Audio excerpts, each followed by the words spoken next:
October 23, 1942. Dawn broke over the Egyptian desert near El Alamein. Inside the cramped hulls of their Carro Armado M1340 tanks, crews of the Ariete Armored Division checked their ammunition one final time. 104 rounds of 47mm shells per tank, 4 Breda machine guns loaded and ready. Behind them, the sound of diesel engines rumbling as 278 Italian medium tanks prepared for what would become the largest armored battle in North African history. These Italian tankers had no idea that within hours they would witness something that would shatter every assumption they held about their equipment and their chances. The Americans had arrived with a tank that would make the M1340, Italy's pride and most produced armored vehicle, look obsolete.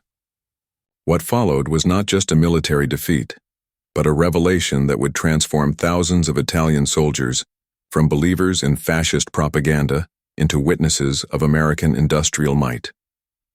This is the story of how Italian tank crews discovered through fire and steel that they were fighting a war with equipment hopelessly outmatched, a transformation so complete that it would change not just individual soldiers but the fate of an entire nation. The seeds of this revelation were planted years before in the design rooms of Fiat Anello in 1937. The Italian Royal Army had issued specifications for a new medium tank to replace the aging L3 tankets and the flawed M1139. The result was the Carro Armado M1340, named for its scheduled weight of 13 tons and its projected introduction year of 1940. On paper, the M1340 seemed formidable. It mounted a 47mm Bradator gun in a fully rotating turret, a significant improvement over its predecessor, which had a hull-mounted gun. The armor ranged from 30mm on the frontal hull to 42mm on the turret front. 4 crew members operated the tank: a driver, machine gunner, radio operator, commander gunner, and loader. The diesel engine, a Fiat 58 producing 125 horsepower, gave it a top speed of 32 km perf and excellent range. Production began in late 1940 at Ansalo Facati factories, with Fiat supplying engines and Brada delivering weapons. By December 1940, monthly production reached 60 to 70 tanks. Over 700 units of the M1340 would roll off the assembly lines before production shifted to the improved M1441 variant. In total, over 3,000 tanks would be built on this chassis or its derivatives, providing the bulk of Italian armored forces throughout the war. Italian tank commanders initially believed the M1340 represented their entrance into modern armored warfare. The 47mm gun could penetrate British cruiser tanks at normal ranges.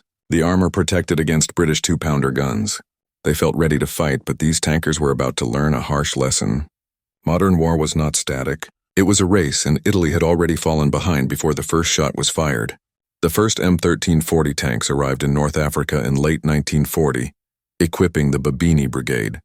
These crews received approximately 25 days of tank training before deployment, a fraction of what British or German crews received. Most units were hastily formed, lacking cohesion and experience. Many tanks initially lacked radios, forcing commanders to communicate through hand signals or by dismounting, a critical tactical disadvantage. The baptism of fire came in December 1940 during Operation Compass, a British offensive. At the Battle of Bardia from January 3 to 5, 1941, Australian forces attacked. Italian positions defended by M1340 tanks. In 3 days of fighting, the Australians suffered 456 casualties. The Italians lost 40,000 men, including 2,000 killed, 3,000 wounded, and 36,000 captured. Italian tankers who survived Bardia reported the confusion. Most vehicles had no radios. When British artillery opened fire, tanks could not coordinate responses. Tanks were destroyed before they could even engage the enemy. Those that did fire found their shells effective against British light tanks, but the crews were too few, too scattered, too unprepared. The problem was not entirely the tank itself. In early 1941, the M1340's main gun could penetrate most British cruiser tanks at normal combat ranges. Its armor was comparable to opponents like the British Crusader. The design was conventional but adequate for its time.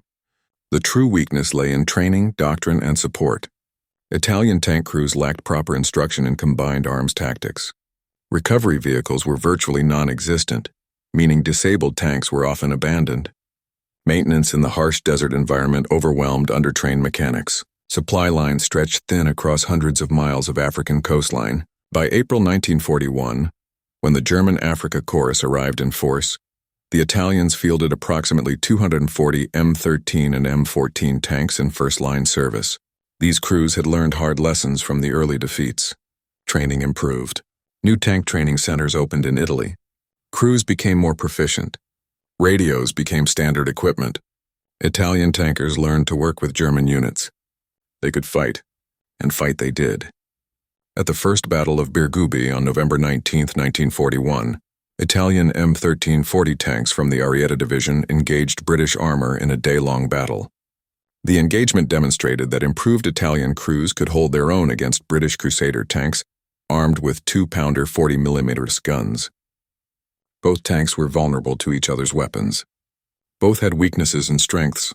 The battle raged across the desert as columns of smoke rose from burning vehicles. By late afternoon, British forces withdrew, leaving behind 42 to 52 destroyed Crusaders. According to various estimates, the Italians lost 34 tanks. It was a tactical victory that showed Italian tankers had come far from the confusion of Bardia. They had learned their machines. They understood fire and maneuver.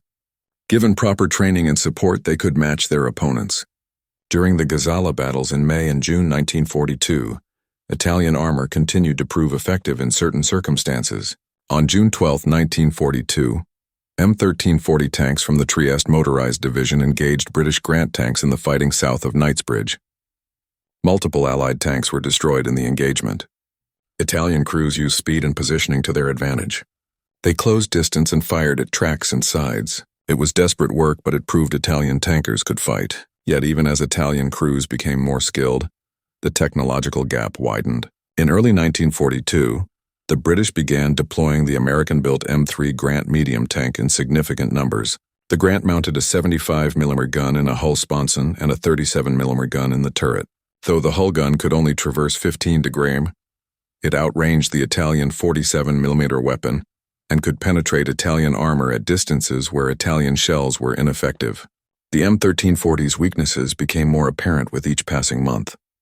The riveted construction meant that when shells struck the armor, even without penetrating, the rivets could become deadly projectiles inside the crew compartment. The bolted hull plates had a tendency to crack under stress. The two-man turret forced the commander to act as both gunner and tactical leader, slowing reaction times. The engine, though reliable, was underpowered for the tank's weight, especially when crews added sandbags or spare track links for extra protection. Tank crews recognized these problems. Many attempted to improve their vehicle's protection by piling sandbags on the glacis plate or welding additional track links to vulnerable areas. But these modifications made the already slow tanks even slower and increased breakdowns from overtaxed engines and transmissions. Italian commanders discouraged the practice, but desperate crews continued it anyway. The Italian army recognized the firepower problem. Beginning in 1942, each tank battalion included at least one company equipped with Semoventi 75-18 self-propelled guns. These turretless vehicles mounted a 75mm howitzer on the M1340 chassis and could fire shaped charge-high explosive anti-tank shells capable of penetrating Allied armor. They provided crucial fire support that helped offset the medium tank's weaknesses. But the 70s were not tanks. They could not engage in mobile tank combat like the M1340s, and there were never enough of them. Then came October 1942 and the Second Battle of El Alamein. Lieutenant General Bernard Montgomery's British Eighth Army had spent months building up for a massive offensive. 3 armored divisions, including the famed Desert Rats, prepared to smash through Axis lines. The British assembled 1,000 tanks for the battle, including new Crusader Mark III tanks with powerful 6-pounder guns and Churchill infantry tanks with heavy armor. And they brought something else. Something Italian tankers had heard rumors about but never seen. American M4 Sherman medium tanks 250. 2 Shermans were operational at the start of the offensive, equipping multiple British armored brigades. This was the Sherman's combat debut in North Africa. Field Marshal Erwin Rommel's Panzer Army Africa, which included German and Italian forces, deployed approximately 540 tanks to defend. Of these, 278 were Italian M1340 and M1441 variants. Another 20 were Italian L640 light tanks.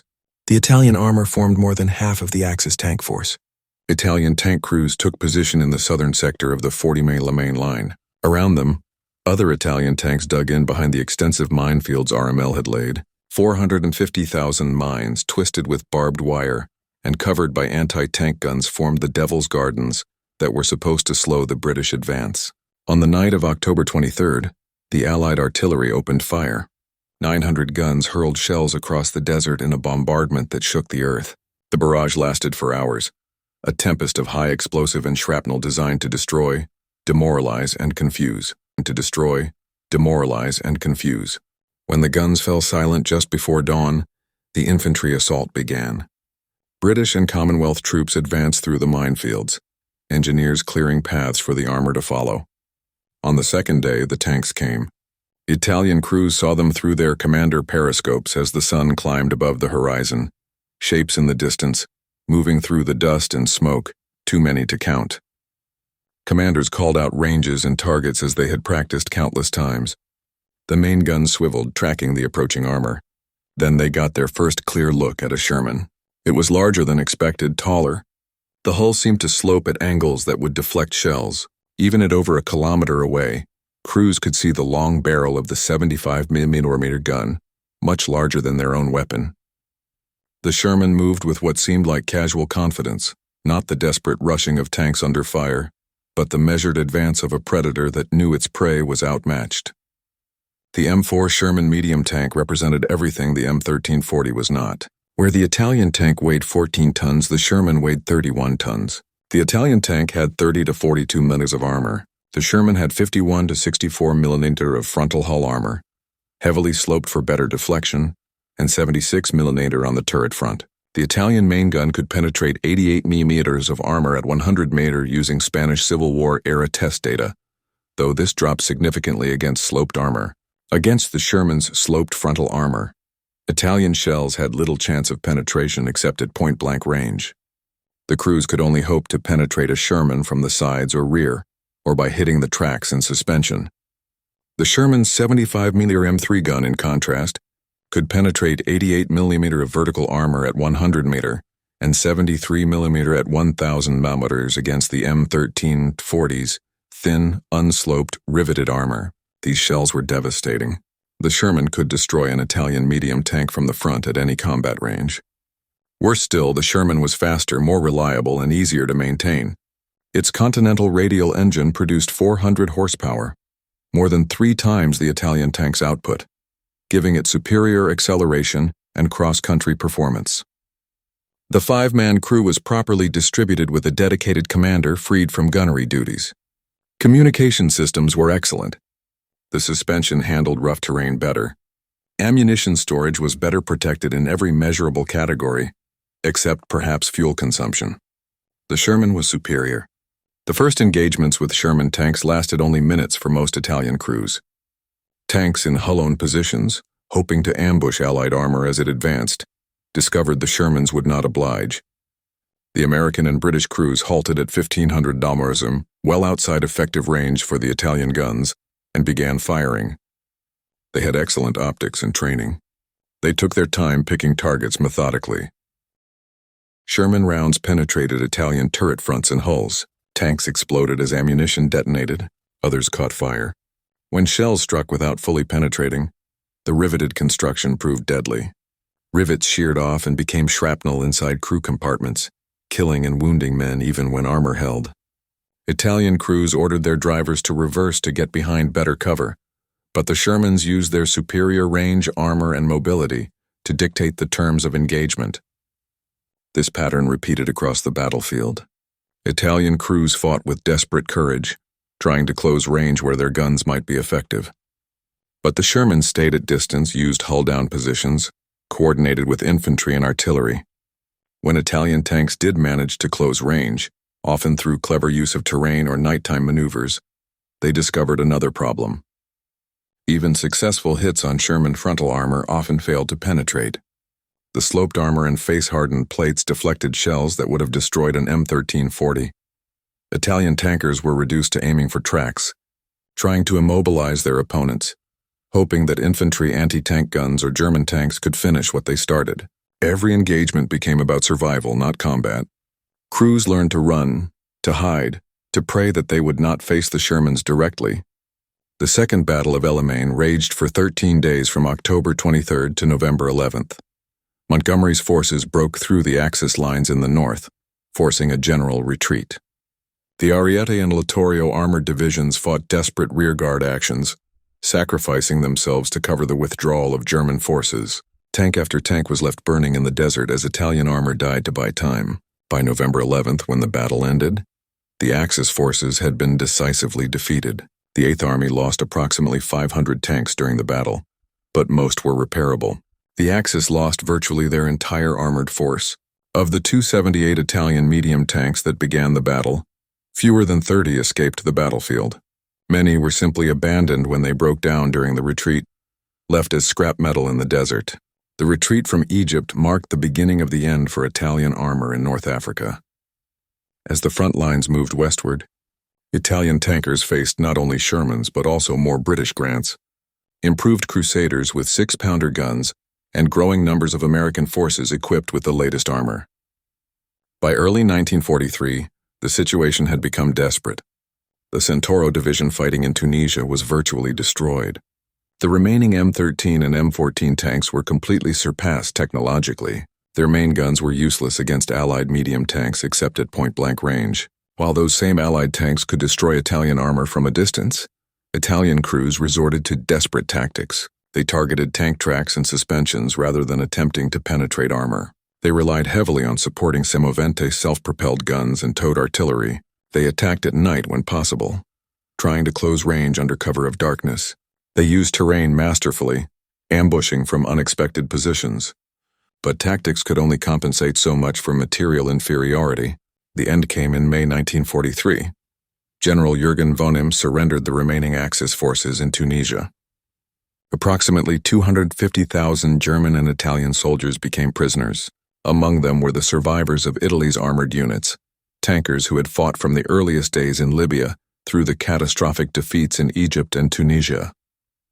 These men entered Allied captivity with a mixture of relief and shame. Relief that the fighting was over, that they had survived. Shame that Italy had been so thoroughly defeated, that their tanks had proven so inadequate, that all their sacrifices had accomplished nothing. But captivity would bring its own revelations, ones that would prove even more psychologically devastating than the battlefield defeats. They would see industrial capacity that made their battlefield losses not just understandable, but inevitable. Several thousand Italian prisoners were shipped to the United States. The voyage across the Atlantic in the summer of 1943 took 2 weeks aboard American Liberty ships. These vessels themselves were monuments to American industrial power. The famous SS Robert E. Peary had been launched after just 4 days, 15 hours, and 29 minutes of construction at Kaiser Shipyards in Richmond, California in November 1942. Though additional fitting out extended total delivery time, normal construction averaged 30 to 42 days by 1943.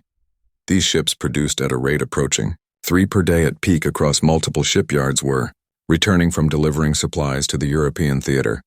The Italian prisoners noticed the abundance immediately.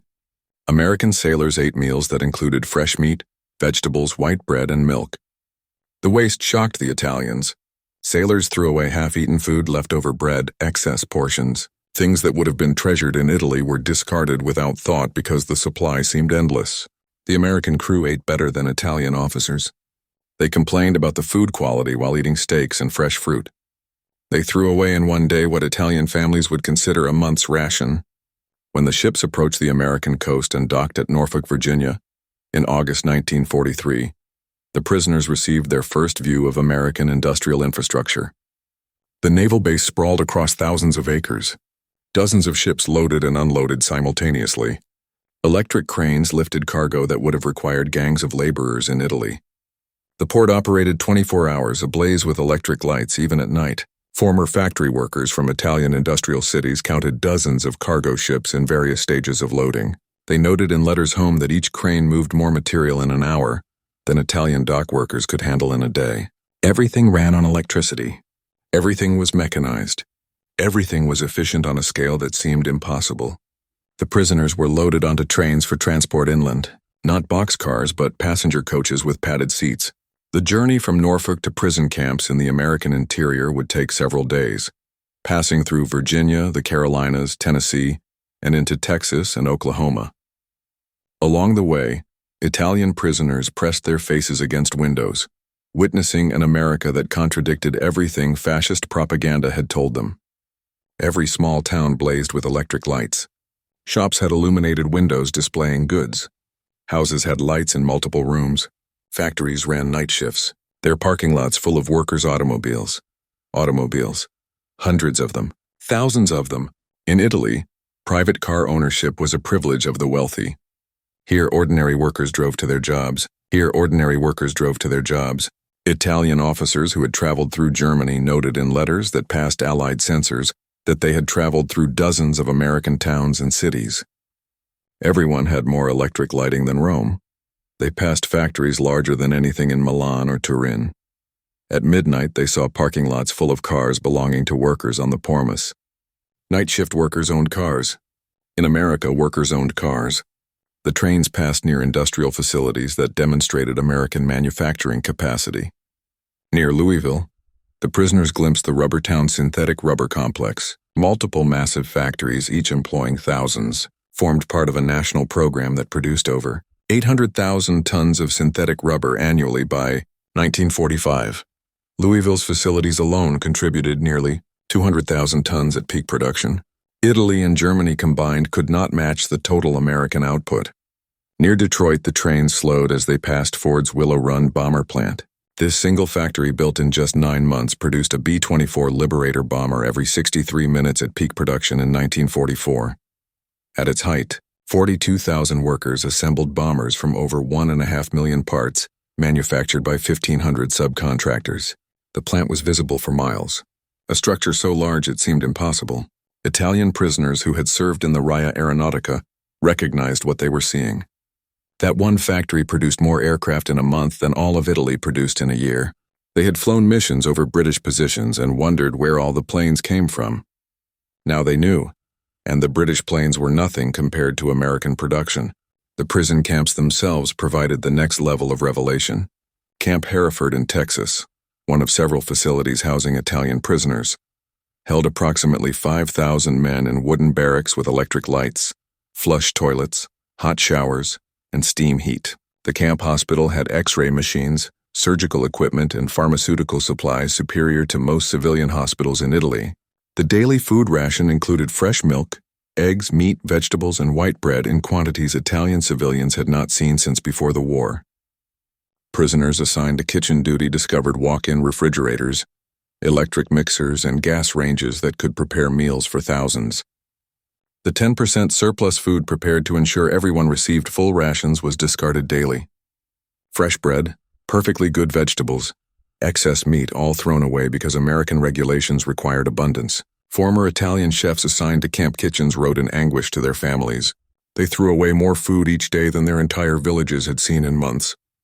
Not spoiled food, fresh bread, good vegetables, meat without defects. The Americans required excess to guarantee no one went hungry. They had so much that waste was policy, not failure. By autumn 1943, the labor shortage in American agriculture led to Italian prisoners working in fields and factories under Geneva Convention rules. They could not work directly on war production, but they could labor in industries that freed American workers for military service. This meant Italian tankers, men who had fought American forces in the desert, now witnessed American productive capacity firsthand. At farms in Nebraska, Italian prisoners worked in wheat fields that stretched to the horizon. A single combine harvester did the work of 100 men using traditional methods. Yields reached 60 bushels per acre, double what Italian farms achieved on their best land. The farmers spoke casually of production that would have been fantasy in Italy. At cotton processing facilities in Texas, former tankers watched single electric-powered gins process more cotton in 1 hour than their entire home regions could handle in a month using traditional labor. The facilities were part of rural electrification programs that were rapidly expanding across America, transforming agricultural productivity. Prisoners noted that the farmers who owned these facilities were not aristocracy, not wealthy elite, just farmers. Yet they had electricity, running water, trucks, cars, and tractors. At a Campbell soup factory in New Jersey, Italian prisoners watched automated production lines process more tomatoes in a single day than most Italian canning facilities handled in a month. One elderly woman monitored controls that managed what would have required 50 workers in Italy. She did this while listening to a radio and drinking coffee on break. The factory operated with a skeleton crew because most young workers were in military service. Yet production exceeded peacetime levels. Italian tankers working at military supply depots helped unload equipment and gained insight into American logistics. They saw warehouses full of spare parts for tanks, trucks, and aircraft. They watched trains arrive daily with artillery shells, machine gun ammunition, and replacement engines. The abundance was staggering. They had wondered in Africa why the Americans and British never seemed to run short of supplies. Now they understood. The Americans did not have supply lines. They had supply rivers, supply oceans. They produced so much that shortage was impossible. The transformation of Italian prisoners accelerated through late 1943 and into 1944. The cumulative evidence, the daily observations, the irrefutable facts of American industrial supremacy broke down the propaganda they had been fed for years. They had been told that democracies were weak, that Italy's fascist system was more efficient, that American society was in decline. Everything they saw proved the opposite. Italian officers attended educational courses offered at the camps. American universities provided correspondence programs. Professors lectured on democracy, economics, and constitutional government. The lectures were not propaganda in the crude sense. They were reasoned arguments backed by observable reality. Officers wrote to their families that they had been told democracies could not match Axis production because they valued profit over national service. Yet American factories run by private companies produced more tanks than all Axis nations combined. They had been told worker exploitation was necessary for military strength.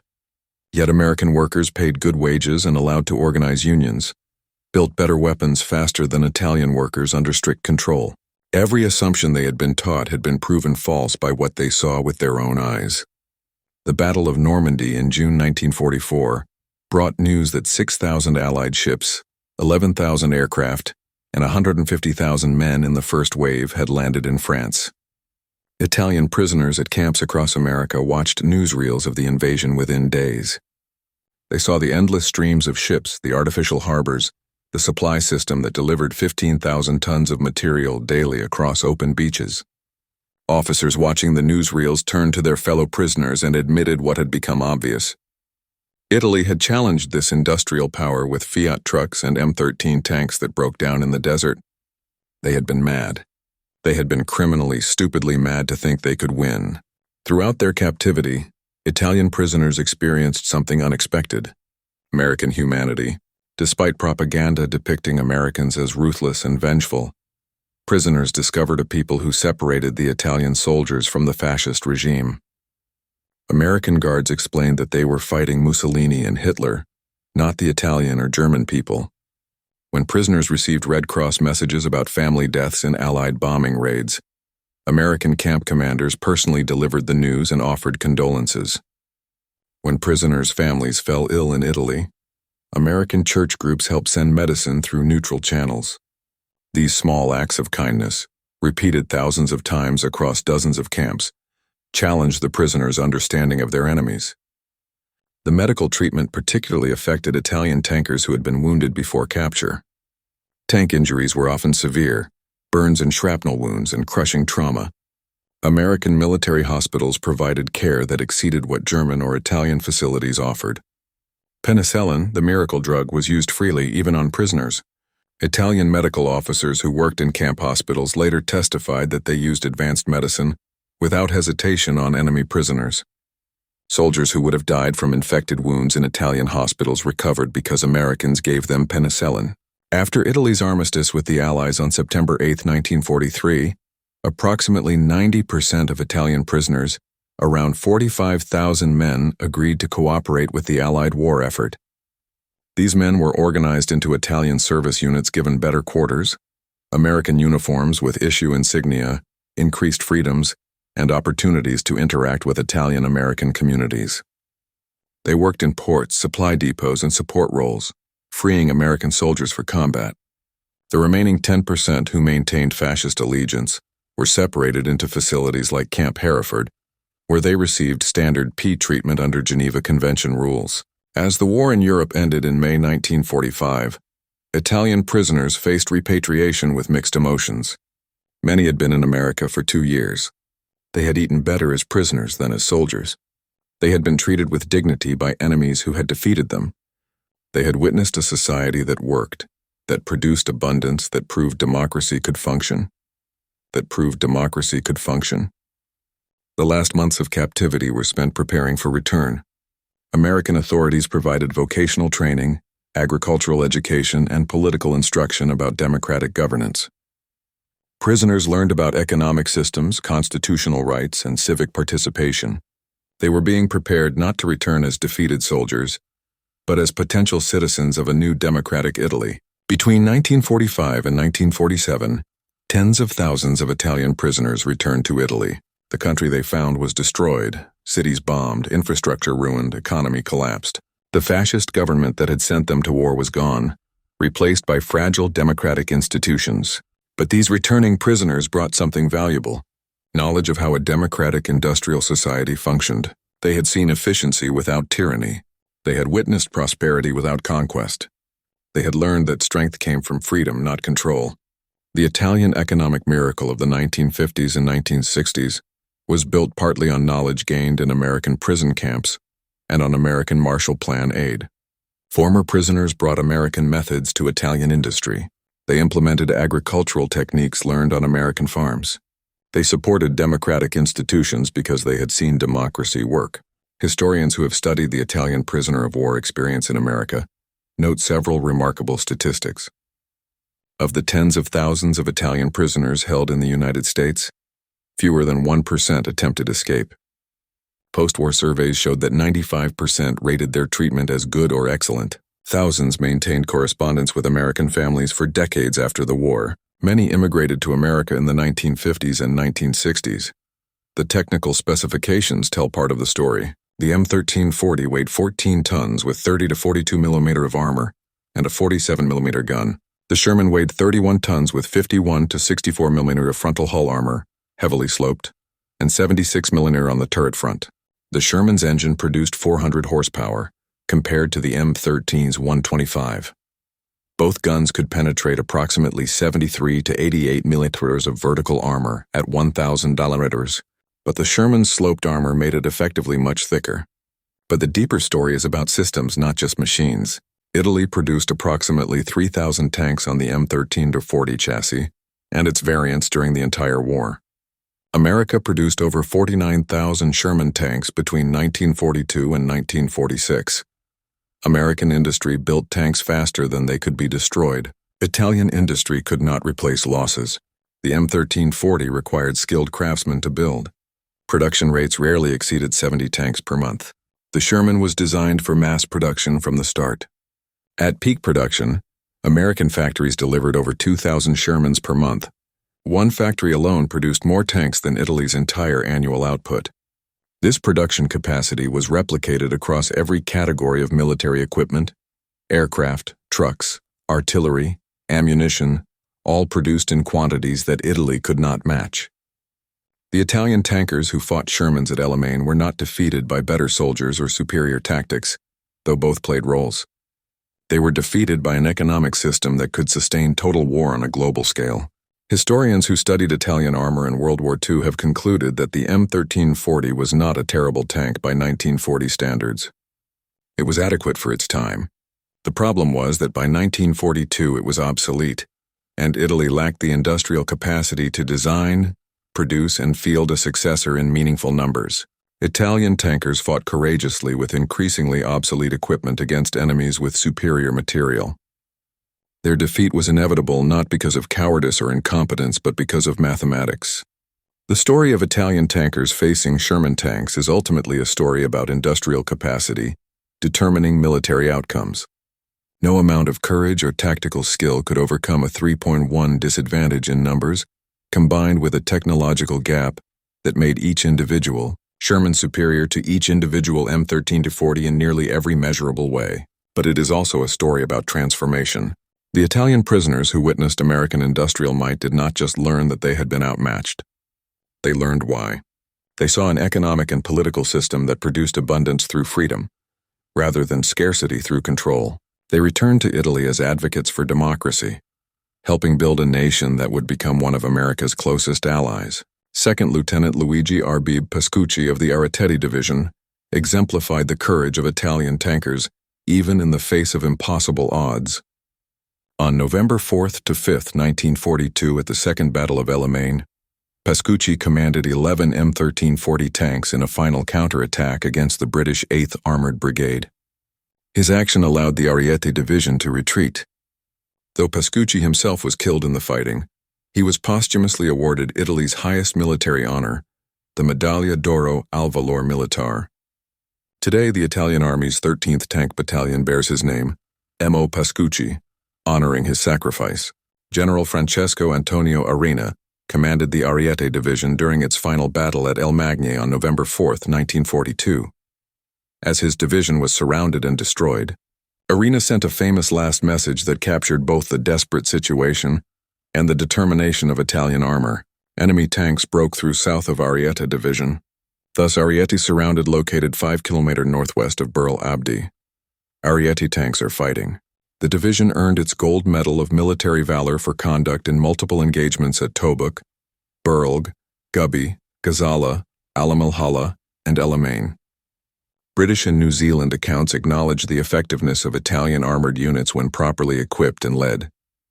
The Ariete Division, despite obsolete equipment and initial training deficiencies, proved capable of determined resistance. British historian John Latimer assessed that Italian soldiers were tough and hardy, and on innumerable occasions they fought as bravely as any soldiers in the world. The Falore Paratrooper Division sent 5,000 men to El Alamein with only 304 surviving fighting to their last ammunition. The transformation was complete. Italian tankers had gone to war believing in fascist strength. They encountered Sherman tanks and discovered their equipment was hopelessly outmatched.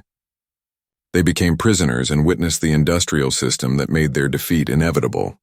They returned home as advocates for the democratic capitalism that had beaten them, helping build a new Italy allied with the nation that had crushed their tanks in the desert.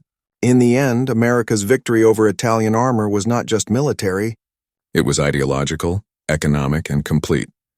The M1340 crews who fought at El Alamein left the battlefield defeated, but those who experienced American captivity left transformed, carrying back to Italy seeds of democracy that would help create the prosperous free nation that exists today. The rumble of diesel engines in the Egyptian desert that October morning in 1942 marked not just the beginning of a battle, but the beginning of a transformation. Italian tankers climbed into their M1340 tanks as fascist soldiers. They emerged from the war as witnesses to a better system, one that would shape Italy's future for generations. They had been stunned by Sherman tanks on the battlefield, but ultimately they were converted by what those Shermans represented: the overwhelming productive capacity of free people working in free markets, building a free society. That was the true weapon that defeated Italian armor, and that was the lesson that rebuilt Italy after fascism fell. The story stands as testament to a profound truth. Military technology reflects economic systems. The Sherman tank was superior to the M1340, not because Americans were inherently better engineers, though American design was excellent. It was superior because American democracy created conditions where innovation flourished, where mass production thrived, where abundance was possible. Italian tankers learned this lesson in the hardest way imaginable: through defeat, through captivity, through witnessing the success of their enemy's system. But they learned it thoroughly. And in learning it, they helped transform Italy from a fascist dictatorship into a democratic republic allied with the very nation whose tanks had destroyed theirs in the North African desert. The M1340 now sits in museums as a relic of a failed system. The Sherman, though also retired, is remembered as a symbol of democratic industrial might. But the real legacy is not in the tanks themselves. It is in the men who fought in them, who survived, who learned, who changed, and who built a better future from the ashes of defeat. Future from the ashes of defeat.